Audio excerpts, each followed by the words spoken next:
So Mike, thanks for coming on my podcast today. Yeah, thanks for having me. Mike Millner, who are you? Who am I? That's a good question. So if we're talking professionally, I would say I'm a nutrition coach in my soul and my heart. I'm a nutrition coach, but I own a nutrition coaching business. I'm a part owner in NCI, so I feel like I definitely have the entrepreneurial spirit. I like the game of business. I also like the game of helping people. So I would say I'm really good at solving problems.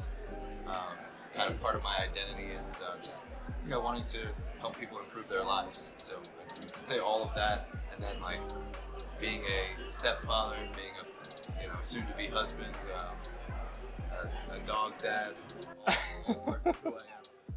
All parts of your life, right? Yeah, definitely. Perfect. So Mike, you have a really big nutrition company on your own, or fitness company, right? So how much clients did you already coached, or your team? Have we coached ever? Yeah. We've had thousands of clients that have come through our program. Usually at any given time, we're working with several hundred clients, up to 500 clients at a time. But we've had several thousand that have come through our program. Holy shit. So what's one of the biggest learnings you took away from working with so much people? That there's a lot of people that need help. Oh, fuck yeah. All right. People that say that they want something, and there's a mental block that prevents them from doing it. What's the mental block? A lot of times it's not knowing specifically who they have to become to achieve the goal that they want to achieve.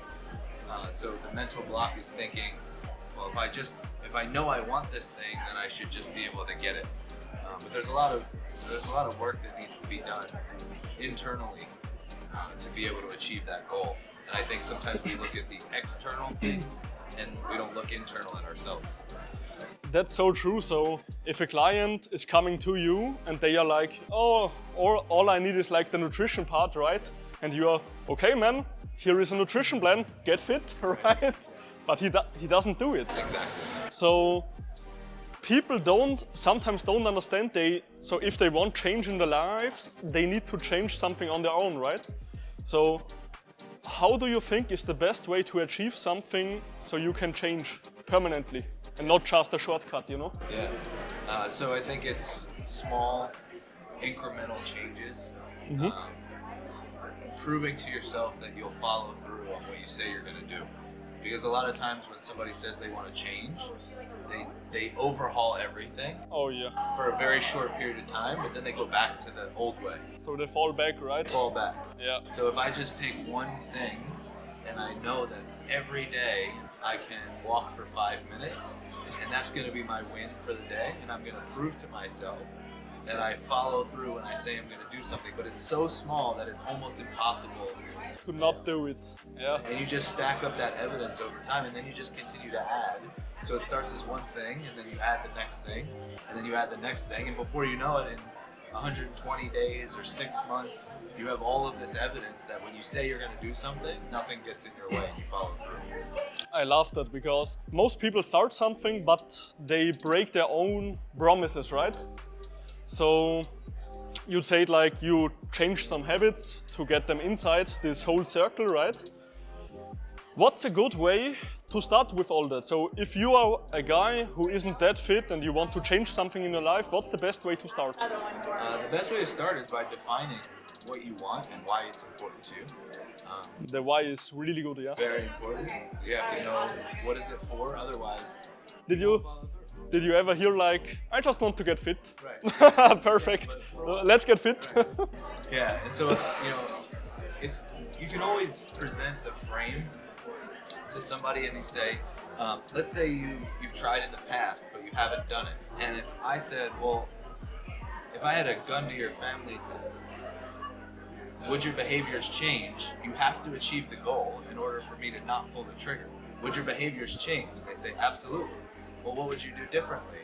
Well, they would start listing all the things. Well, I would walk more, I would drink more water, I would eat better. Okay, great. Which one of those things do you think is the easiest place to start? well, I think that walking is an easiest place to start, or I think that my nutrition is the easiest. Great, that's where we're going to start. So when you say, where's the best place to start, it depends on the person. And we're going to start with what they think is the most doable. So I like the thing with the gun on the head, right?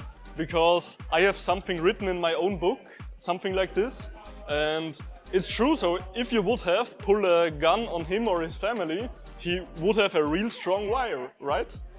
So if you know where your why, you should start with the things which are the most accessible and easiest one for you, right? Exactly. So Mike, if someone wants to look you up or ask you anything, where could they find you? Mostly on Instagram. My handle is @coach_Mike_Millner. I have a podcast called Mind Over Macros, which is on any podcast platform. So I do 2 episodes per week. Perfect. Those are all the best places To find you. to find me. Mike, thanks for coming on. Thanks for having me. And yeah, I love to work with you. We are working like 1 to 2 months for yet, right? So yeah, we will see each other more often, I think, in the future. And thanks for coming on my podcast. Yeah, thank you.